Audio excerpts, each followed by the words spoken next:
Hola, en esta clase vamos a continuar viendo D3. Un breve repaso, lo que hicimos en el video anterior fue básicamente crear un rectángulo que se agrandaba y desaparecía, que se veía en estas líneas de acá. Vemos ahora cómo crear más rectángulos, pero asociados con datos. Entonces, bueno, aquí tenemos una función, la definimos y la ejecutamos. Esto es básicamente para que se recuerden cómo crear funciones y ejecutarlas. Aquí tenemos una función que nos permite tener números aleatorios entre dos números. Y aquí tenemos una función que nos permite tener números aleatorios entre dos números, pero que los va a ir generando en un array. Aquí en la línea 88 usamos la función. Entonces le estamos diciendo generarnos números aleatorios entre 10 y 100 y que los vaya guardando en un array que tenga 10 elementos. Entonces aquí array azar va a simular nuestros datos de momento y tendríamos 10 números aleatorios. El siguiente paso sería descomentar lo que está en la línea 168 y veamos qué es lo que ocurre. Ya, pudimos ver lo mismo que anteriormente, se crea el rectángulo, se cambia sus proporciones y luego se elimina. Pero también tenemos aquí otros rectángulos que aparecieron, entonces veamos cómo es que aparecieron. Esos rectángulos aparecieron gracias a la función que se llama doSomething, que estamos ejecutando y le estamos dando como parámetro el array azar que creamos previamente. Veamos entonces qué es lo que está haciendo esta función. Lo que vamos a ver ahora es lo que yo diría que es lo más complicado de entender de D3, por si acaso.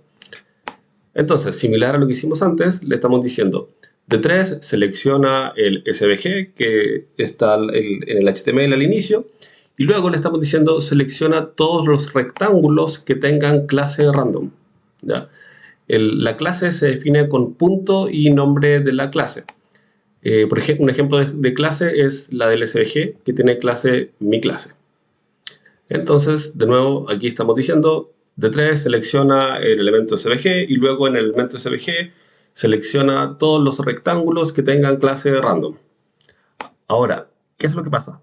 Que esta selección no va a encontrar nada, porque el único elemento hasta este momento que existe es, bueno, el SVG existe porque lo declaramos en el HTML, pero no existe ningún rectángulo que tenga clase random, porque el único rectángulo que creamos anteriormente no tiene clase.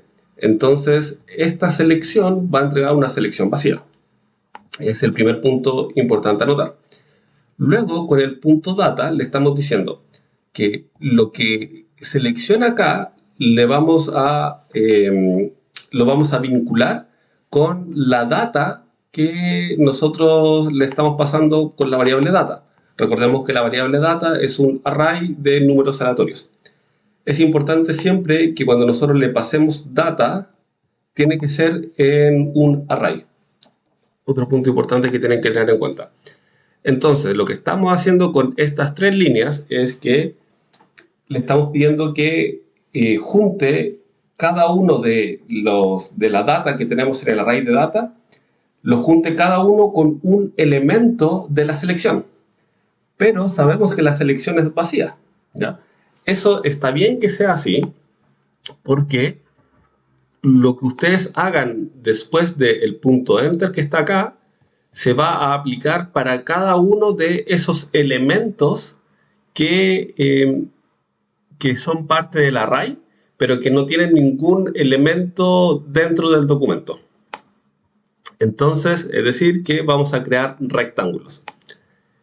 ¿Cómo van a ser esos rectángulos que vamos a crear? Van a tener clase random, van a tener una altura y aquí, perdón, un ancho, y fijémonos ahora en la altura, que en la altura que le vamos a estar dando está compuesta por D. D es un parámetro arbitrario, ustedes pueden ponerle cualquier palabra, pero es la misma que va a estar acá.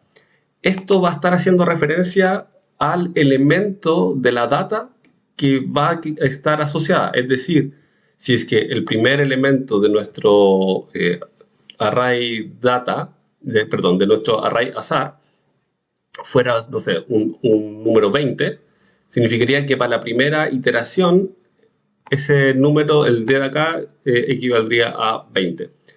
Recordemos también que en este caso particular que nosotros estamos viendo, el array tiene números, pero uno puede tener un array de objetos, como hemos visto en otras clases.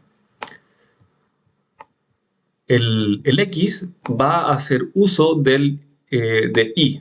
Y corresponde a la posición que tiene la data en la colección completa. Eso nos va a permitir para que los rectángulos que vayamos creando se vayan posicionando uno al lado del otro, como podemos ver. Por último, tenemos el eje Y, donde tenemos que posicionar nuestro rectángulo. Y recordemos que como el eje está invertido, tenemos que hacer aquí un pequeño juego en el que a 500 le restamos la altura para poder posicionarlo. Este número 500 depende al final cómo ustedes quieren posicionarlo. Pueden poner otros valores. Bueno, y el RX y el RY es para redondear la esquina de los rectángulos.